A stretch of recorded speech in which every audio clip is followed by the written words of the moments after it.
crayon et sélectionnez la fonction, là, le crayon le plus large pour que ça aille plus vite. Alors, je ne veux pas un concours de dessin. Alors, vous coloriez assez rapidement 6 alvéoles sur 12. Donc, ici, j'ai la fraction 6 douzièmes. Maintenant, en bas, une fraction équivalente. Je vais prendre une couleur différente. Je vais prendre le rouge.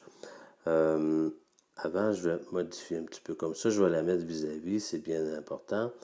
Qu'est-ce qui est équivalent à ça? J'ai colorié ici 6 douzièmes. Alors, en fait, c'est cette partie-là que j'ai coloriée.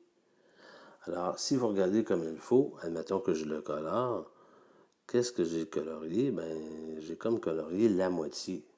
J'ai colorié une partie sur deux. Parce que j'aurais pu refaire ça comme ça ici. Puis je me dirais, j'ai deux parties, j'en ai colorié une partie sur deux. Là, quand votre crayon est trop large, là, vous pouvez prendre une mine plus petite. Alors, pour savoir s'ils sont vraiment équivalentes, je réécris ici, j'ai 6 douzièmes est égal à une demi.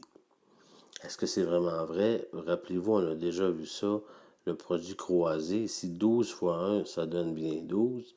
Puis 6 fois 2, ça donne bien 12. Alors, c'est parfait, nos fractions sont équivalentes. Un autre petit exemple, je pourrais vous demander ici de comparer, par exemple, ceci. Je vais prendre mon crayon avec une mine un peu plus large, ça va aller plus vite. De comparer ceci. Alors, j'ai colorié 2 alvéoles sur 6. D'accord? Si je regarde ici, en fait, j'ai colorié cette partie-là. Je pourrais dire que j'ai une autre partie ici, puis j'en aurai une autre ici. La partie qui correspond à ici, les 2 alvéoles, c'est ceci.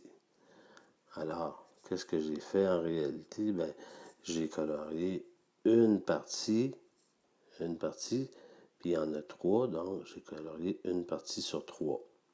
Alors, si je fais la comparaison des fractions, j'ai 2 sixièmes en haut est égal à 1 tiers. Je fais le produit en croisé. 6 fois 1, ça donne bien 6.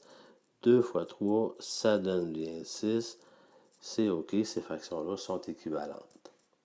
Vous avez tout bien compris, j'en suis certain. Alors maintenant, voici le travail à faire. Il est écrit, mais je vais vous le dire. Alors, la première chose, vous allez aller ouvrir un nouveau document sur Explain Everything. Vous allez sélectionner la photo du contenant d'œuf. Avant, vous allez aller la chercher dans les courriels, bien entendu. Vous la sélectionnez en pesant sur le petit plus. Vous allez modifier la photo pour obtenir 8 alvéoles. Quatrièmement, je veux que vous me fassiez la démonstration de fractions équivalentes avec, dans une diapositive, 2 huitièmes, une autre diapositive, vous allez faire 4 huitièmes et une troisième diapositive, 6 huitièmes. Donc, une diapositive pour chacune des fractions.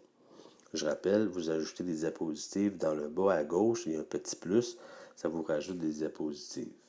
N'oubliez pas, vous mettez une alvéole avec 8, un contenant d'œuf avec 8 alvéoles parce qu'on est en huitième, et vous le répétez 2 fois pour faire la comparaison. Si vous avez terminé, pour ceux qui sont plus rapides, faites le même exercice, mais par exemple, vous allez comparer les fractions équivalentes à 2 dixièmes et une autre avec 6 dixièmes. Quand vous avez terminé, vous enregistrez votre projet.